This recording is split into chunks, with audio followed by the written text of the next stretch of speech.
இன்றைக்கி ஆஃபீஸ் போயிட்டு சாயங்காலம் வந்து மாடித்தோட்டத்தை போய் பார்த்துட்டு வரலாம் அப்படின்ட்டு மேலே வந்தேன் பாருங்களேன். எத்தனை அவரைக்காய் செடி இருக்குது பாருங்களேன். நல்லா நிறைய கொத்து கொத்தாக பூ பூத்துருக்கு. அவ்வளோ பூ பூத்துருக்கு பாருங்க. வாவ்! இதில் கொஞ்சம் தூரத்துலேருந்து பார்த்தாலே ரொம்ப அழகாக இருக்குது. இந்த பூக்கள் எல்லாம் பிஞ்சு வந்துக்கிட்டு இருக்குது. இதில் ஒரு 4 செடி இருந்தால் போதுங்க. அவரைக்காய் நமக்கு தேவையான அளவுக்கு நம்ம பறிச்சிக்கலாம். பார்த்தீங்களா பாருங்க, நிறையா பிஞ்சு விட ஆரம்பிச்சிருச்சு. கொத்து கொத்தாக காய்க்குது பாருங்க. அது எதில் இருக்குது பாருங்களேன். இந்த ஒரே ஒரு சாக்கில் மாசி பச்சை செடி இது ஒரு இடத்துல இருந்து கொண்டு வந்து வச்சோம். ஒரே ஒரு வெண்டைக்காய் செடி இருக்குது. அப்புறம் அதே சாக்குலேயே இந்த அவரை இருக்குது. அந்த அவரையில் ஒரு புழு எதுலேருந்தோ வந்து அவரைக்காயை சாப்பிட்டுட்டு போயிருக்கு.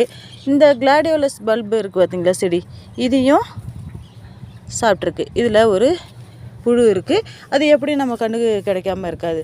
அது எப்படி வந்திருக்குன்னா, இந்த புதினா இருக்குது பார்த்தீங்களா, புதினாவில் ஏதோ பூச்சி வந்திருக்குது. அதிலேருந்து தான் இதில் வந்து சாப்பிட வந்திருக்கு.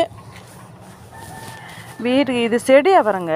இப்போது கொடி அவரைன்னு வைங்களேன், நிறைய காய்க்க ஆரம்பிக்கும். அதே மாதிரி செடி அவரையும் நம்ம ஒரு 4-5 செடி வச்சுருந்தோன்னா நமக்கு தேவையான அளவு காய் பறிக்கலாம் மாடி தோட்டத்துலேயே. என்ன பண்ணுற? ஓ, இதில் பாருங்களேன். இதில் நான் என்ன பண்ணேன்னா, பறிச்சோமா வெங்காயம் இதில் எல்லாத்துலேயும் அறுவடை பண்ணதுலேருந்து இதில் வெங்காயம் ஒன்றுமே இல்லையன்ட்டு நான் நட்டு வச்சேன். அதனால தான் இது இந்த மாதிரி இருக்குது. சரி, ஓகே.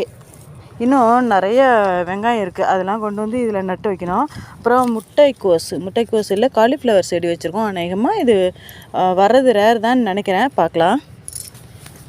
பாருங்கள், சூப்பராக நல்லா தழைச்சி தான் வந்துக்கிட்டு இருக்குது. இங்கே என்ன பண்ணுற அழகி?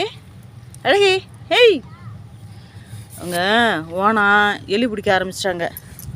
மாடிக்கு வந்தால் எதையாவது பிடிச்சி சாப்பிட்றதா அதுக்கு வேலை. அப்புறம் கத்திரி செடியெல்லாம் வச்சுருக்கோம். ஓகே, நீங்களும் மாடித்தோட்டம் வச்சு அழகாக ரசிங்க. அப்புறம் இயற்கையான காய்கறிகள் பறித்து சாப்பிடுங்க. ஓகே, பாய்.